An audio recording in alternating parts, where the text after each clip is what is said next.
Um, I read this novel last week and I enjoyed it so much that I feel like now I would like to read it again, which has never happened before. Usually I just get through a visual novel and I'm kind of done with it for good. This one was pretty different in that sense though. Um, so yeah, I also had a lot of fun voicing the characters just for myself as I was reading it alone. So I thought, okay, why not do that too? And maybe practice this a little bit. And it's just a pretty cool visual novel to share with the world. I have not really seen much of it online. Um, so yeah, it's just something that felt like it would be nice to share with people and let them know that it exists. So yeah, let me start.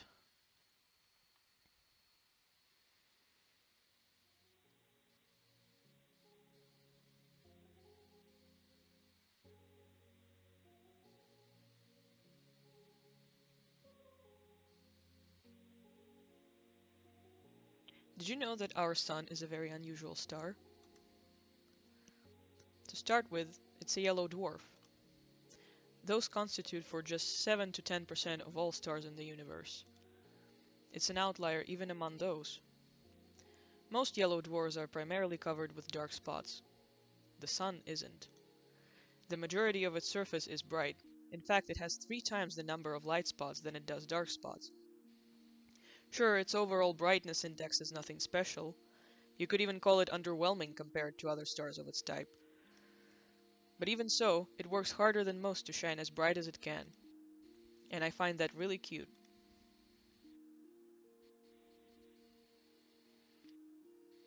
I don't remember where I read about this. Must have been some newspaper from years ago. But that small piece of trivia still pops in my mind whenever I look up at the morning sky. It's not much of a view, to be honest. Not much of a sky, not much of a sun. I guess that's the kind of region it is. Some people say the sun is just lazing around in our parts, what with the constant snow. But people that go around saying that, well, they clearly haven't read that newspaper. The more I thought about things like that, and the more I learned, the more I realized how incredible everything is. I'm not just saying that to mean amazing, I mean improbable. You can't deny the world is full of great coincidences. It's to the point where I've begun to ask myself how much of it we can attribute to pure chance. The universe was so kind as to give us both a star and a planet with the perfect conditions for sentient life. Just the slightest fluctuation in the composition of our atmosphere, the size of the globe, or the distance between Earth and the Sun, and none of us, none of the beauty surrounding us would exist. Some would call it a miracle. And of course, that's a lovely way to put it. But isn't that giving the world we're living in too little credit? But it's not that I subscribe to the anthropic principle or anything. I'm not so arrogant as to believe the universe exists just for our sake. Or rather, I'm not so sure it exists solely to be observed. When a baby is born, it's not preoccupied with how it is perceived. That conscious need emerges later, as the child develops self-awareness. Until that point, its curiosity is aimed at its surroundings. So, if anything, it's the opposite of what the anthropic principle entails. We're social creatures, so the need to be observed makes sense for our survival. But to say the universe itself shares that priority, it just doesn't make sense to me.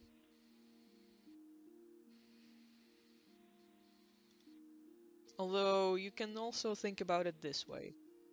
A child is curious about the world because it perceives the world as external. But what if the child is the world? What if all that it could ever observe existed within itself? What can the all-encompassing universe be curious about? There's nothing but itself, so nothing but itself. There's nothing else to care about in the whole wide world. It is the world. Duh. Wait, now this makes perfect sense. If I put it like that, I guess the universe has no choice but to be self-centered.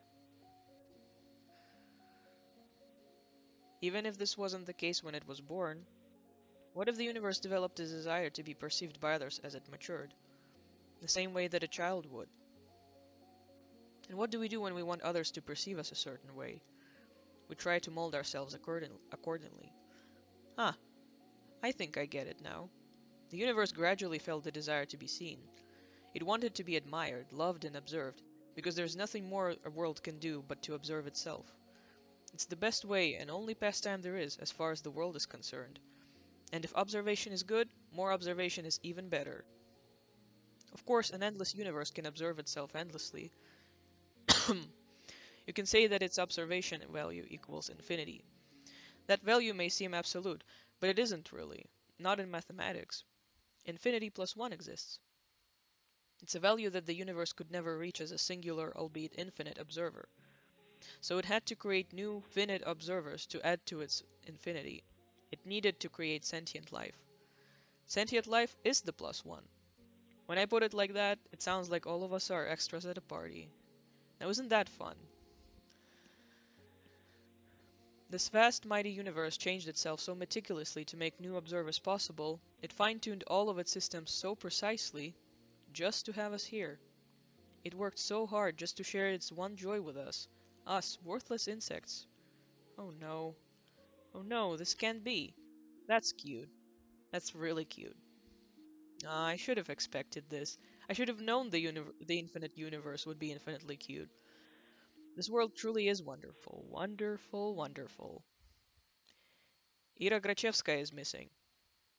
Huh? I look up from my desk. A low hum runs through the class. Grachevskaya? What? Seriously? She's just skipping. Nah, she ran off with that one guy. You saw? No, but come on. You know her. She's totally... Silence! The teacher taps her journal on the desk. Ira's parents filed the report yesterday night. They haven't seen her since she left for school. Another round of whispers. The teacher raises her voice. So if any of you have any information that might help in finding Ira, please report it to the teacher's office or the police after class. That is all. On to the lesson. A chair creaks in the back. Wait, you really expect us to just study like normal after hearing that? Yeah. Yeah, we're shocked, you know. We're worried sick. Seriously, our classmate's missing. Our friend, our Irочка. The room fills with repulsive giggles. Cut it out. Gagan, sit back down. The teacher's voice sounds just as dry as it did when she broke the news. She turns towards the blackboard to write down the date. We all know the situation will probably resolve itself just fine. So let's not act dramatic. If you have anything valuable to say, I'll be happy to hear it in the office. She puts the chalk down and begins the lesson. It's December 19th. A bird flies past the window.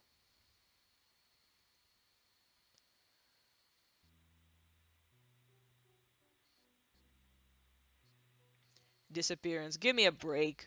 Aren't you supposed to wait 3 days or something? That's a myth. You can file a missing report whenever, especially if it's a kid. Oh yeah? Hey, let's report each other as missing and see who they find first. Ha, you're on. No, but seriously, what's with the sudden hubbub? So she didn't come home, big deal. I thought wandering off was her whole thing. Right? That's just Grachevska for you. But her parents just want some attention. Like they need any more of that. I mean, I've heard of some weird cases. Yeah, never say never. Crazy is genetic. You think she's in some crack house now? No way. Do we even have any? I wish. At least there'd be something fun to do. Honestly. Hey, but she's like for sure with the guy, right? The guy? You don't know? Bunch of people have seen them together. It's some older dude. He's like 30 or something. Ew, you serious? Yeah, it's so trashy. I slowly walk behind my classmates as we head to the next lesson. It's irritating. Their conversation is ticking me off. I'm not sure why. It's not as if they aren't making sense. It's not unusual for Ira to wander off somewhere on her own. I'm not treating this news with any real gravity. Really, I'm no better than them. There is a trace of worry in my head, but it's not directed towards Ira. Instead, when I first heard about her disappearance, the thought that flashed into my mind was rather ugly. Now nobody will come to save me. Gross. But regardless of what people are saying, and regardless of what I personally think, that's still a missing person. Her poor parents must be so worried. Just picturing it makes me feel glum. I'm not surprised Ira would just run off somewhere without telling anybody, but still. It's not like we've ever been friends. It would be stranger if I acted all torn up about it, right? She's just that kind of person. Always getting herself in trouble, always hanging out in places she's not supposed to be at. They're right, this wouldn't be the first time Ira left for God knows where. But is it really true? The stuff they said about that older man. I've never even I've never even seen or heard anything like that. Even though this whole time I suppose it's plausible, knowing how some girls are. Even so, I'd never have thought Ira would be the type to be love-struck like that. Love-struck, huh? When I put it that way, then it's almost... yeah, it's most definitely cute. Ira in love. Forbidden love, too. Wow, I'd never have guessed. I never took that girl for a romantic. But she is a girl at the end of the day. And she does like those types of books. So perhaps... she was planning to elope all along? Ah, crap. Crap, it's all so complicated. I'm really torn on this, I really am. On one hand, it's super romantic. Such beautiful young love with no regard for what anyone thinks. It's so incredible. It's incredibly cute. But on the other hand, I'm really sad. It's selfish and it's dumb, but if Ira really is gone, it's like I've got nothing to hope for anymore. Hey, Shubina. Huh? You know anything about this? No. Why would I? Well, you two were pretty close, right? The whole group chuckles. We weren't... No? No, not at all. Really? I thought you two were dykes. What? They all erupt in laughter. We weren't. We didn't even talk. Ha, Vadim, you dumbass. Krachevska's screwing the old guy. She ain't like that.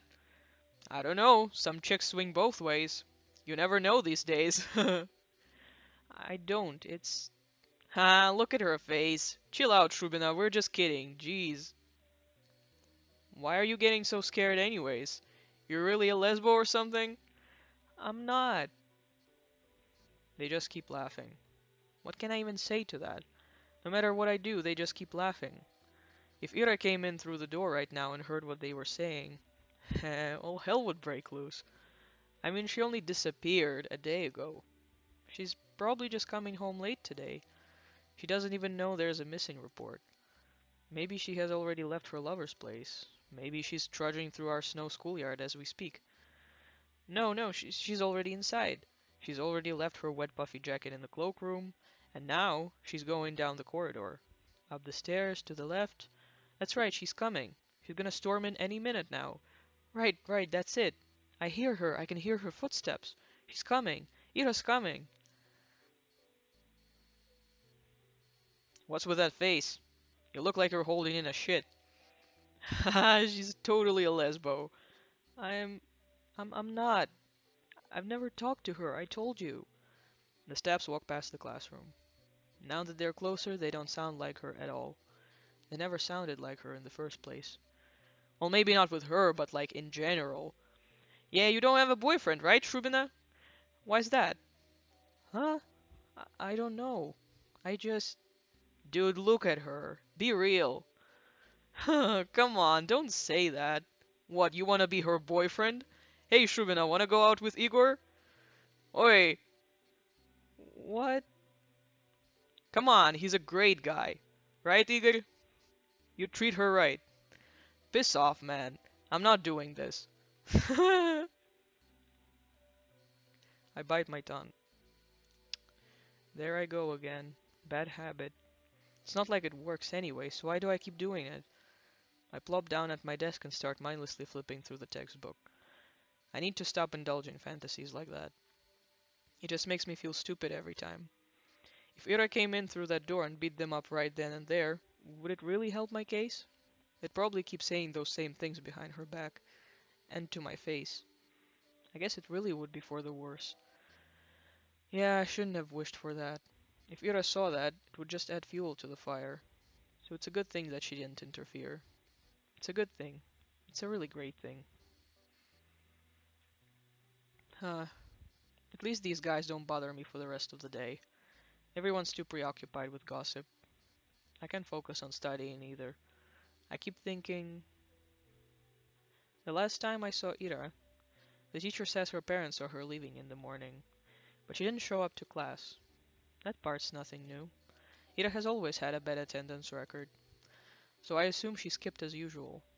And went to see that man they talked about? Did she go to him right away? Because in that case, yesterday evening, go home, Aisha.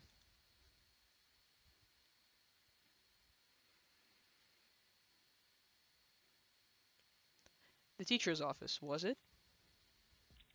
I'm kinda scared of going straight to the police, but I should probably report that.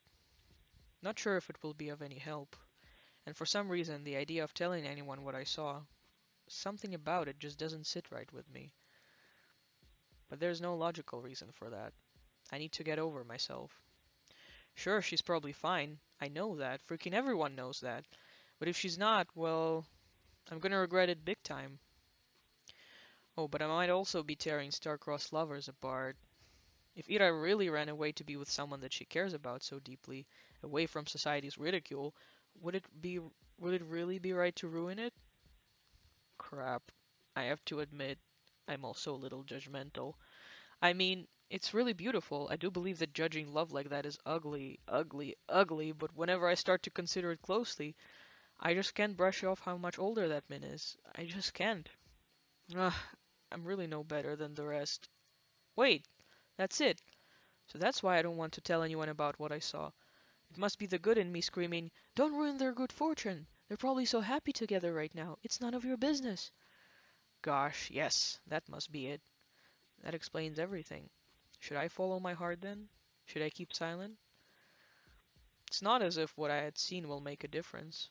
It was kind of inconsequential. There's no point in telling anyone about it at all. It's not the kind of information that points to any particular location or culprit.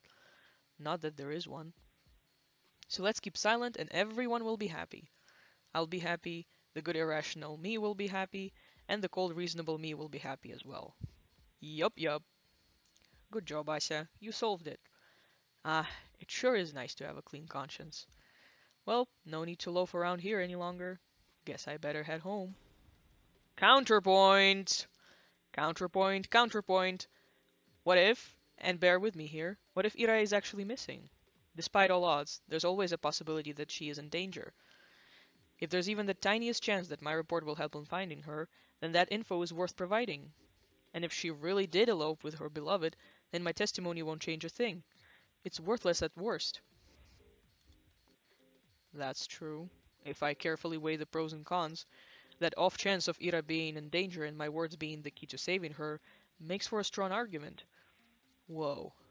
My words being the key to saving her? Whoa, yeah, that would be so amazing. And then I'd come and visit her in the hospital, and she wouldn't know how to thank me. She'd say I shouldn't have. She'd say, "I told you to leave me alone, dummy."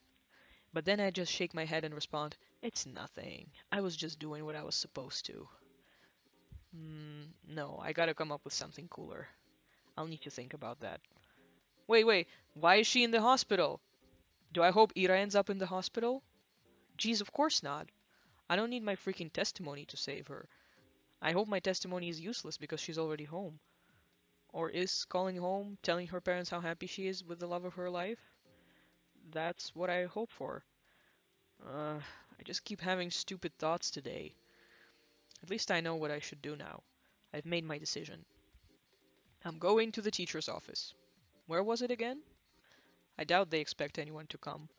I'll probably look kind of Silly. Wouldn't be the first time. Well, who cares? Walking, walking. Down the staircase, to the right, down the hall. There, that's the teacher's office. Oh, a girl. There's a girl standing there, right by the door. I think I've seen her before. Is she an upperclassman? Our town is really tiny, and so is our school. If I were a better person, I would know her name. Hmm? She turns to look at me. I'm not sure what she's expecting, so I nod a little. Um, is there a queue? A queue? To the office. Oh, oh no! I'm just waiting for someone. Ah, okay. Hey, what? You're Aisha, right? Yes. How did you know? That's kind of a loaded question. How do we know anything? Uh, I mean, it's not like we have lots of faces to remember here. You know me too, right? Sorry. Really? That's what I was talking about. It's not that I don't care to remember everyone's names. I just don't know where other people get them from. They say that in tiny cities like this, everyone knows each other, but that's just not true. We learn about the people outside of our immediate circle through gossip or common friends, but I haven't made any new ones since the day Tosia left. And gossip? Sure, sometimes I overhear my classmates chatting about this and that, but I don't like listening to them. I don't like their voices, so I try not to pay them too much attention. Wait, when I put it like that, it kinda does sound like my fault. My point is, when people regurgitate the idea of everyone knows everyone, the word everyone doesn't include me. The name's Marina. Oh, nice to meet you. Nice to meet you too. You got something to share about Grachevskaya? How did you know? What do you mean, how? We had an announcement, same as you. They told us to report to the teachers and all. Ah, I see. For some reason I thought they only broke the news to us, Ira's classmates. But it makes sense they'd at least give the upperclassmen a heads up, just in case they happen to know her. Which means you also know something about Ira? Yup. Ah, that's great. So you talked to the teachers already? Sure did. Wow. Um, and what did you tell them? That's between me and the investigation. You can't just spout info like that out in the open, Asha. The wall's got ears. Oh, I understand. Sorry. Okay, well, you don't have to apologize. Crap, crap. I'm making an awful first impression. Not only did I not know her name like I was supposed to, but now I look like I don't know the first thing about vigilance. Ah, who am I kidding? I really don't. Um, I'll just go in then. Marina suddenly blocks my path. No you won't. I'm sorry? You're not telling them anything. She gestures with her finger to the tact of each syllable. Um, why? Because a bad feeling stirs up in my chest. Please don't tell me it's gonna be the same thing as my classmates. Is this because I acted rude? I didn't mean to. Well, I never mean to. Just can't help it, can I? We just met and I've already managed to mess everything up. Damn it, damn it, damn it. I desperately search her face for signs of mockery. But weirdly, I can't find any. I've been waiting for you. Huh? Surprised? Of course I am. No, wait. This has to be some stupid ruse. I'm going to believe this girl and then she'll just laugh in my face about it. I'm serious. Ira told me about you. Really? Yeah. Oh gosh, they talked about me? Wow. I'm shocked Marina is being as friendly as she is, considering the kind of description Ira could give. Wait, does this mean she's a friend of Ira's? For some reason I never thought about her having any, at least not at school. That was really presumptuous of me. I wonder what Ira is like when she's with friends. I know you saw her yesterday. I figured you'd want to report it, so I ran here as soon as classes ended. I guess it'd be easier to catch you between lessons, but I got so caught up in all of those stupid rumors, it kinda slipped my mind. She knows. But hey, what matters is that it all worked out. So why are you stopping me? Uh-huh. Well, Magna looks around the empty corridor before lowering her voice. If you tell them about yesterday, you'll make everything worse. Huh? Let's not talk about this in front of the office, okay? Come on, let's go. She takes a step back and beckons me with her hand. I'm not sure what she has in mind, but it doesn't seem like a prank. Still, wait, I know Ira's probably fine, but isn't it better to play it safe? The faster we share all we know with everyone, the... Quiet, you! I just said that we shouldn't talk about this stuff where the adults can hear. Ah! Marina grabs my hand and starts dragging me down the corridor. She's not exactly being quiet either. All of my stumbled protests sound so weak they might as well be white noise to the other girl. Yes, I spent half the day doubting whether I should report at all. So what? I carefully examined my options and came to my own conclusion. I deserve to see it through. I deserve to see it, though. I deserve to testify. But some part of me is relieved that the ultimate choice was made for me. I mean, that silly gut feeling I overcame with reason, has come out on top. So there was something to it in the end. So I was right. My heart was right. Sure, I can't actually know that, since I'm yet to hear what Marina has to say, but this can't be pure chance, can it? And if it's not, what does it actually hinge on? Did Marina show up because the world needed to stop me for the sake of something more important? Or did Marina sh- or did Marina show up because I subconsciously wished for something, for anything to stop me?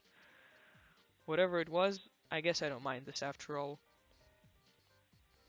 Hmm, I think I'll stick to the grander narrative angle for the time being. The world bending itself to the will of some worthless gnat is a preposterous idea. But it wouldn't be the first time for me, would it? And the fact that the world, for any reason, has decided to guide me towards the right path, that's so endlessly sweet. Down the stairs, to the lobby, to the coat room. I don't resist anymore. Marina drags me along, and I can feel my doubt turning to excitement. This is definitely the right path. This girl knows about Ira. I want to know more about Ira too. The whole wide world wants me to know.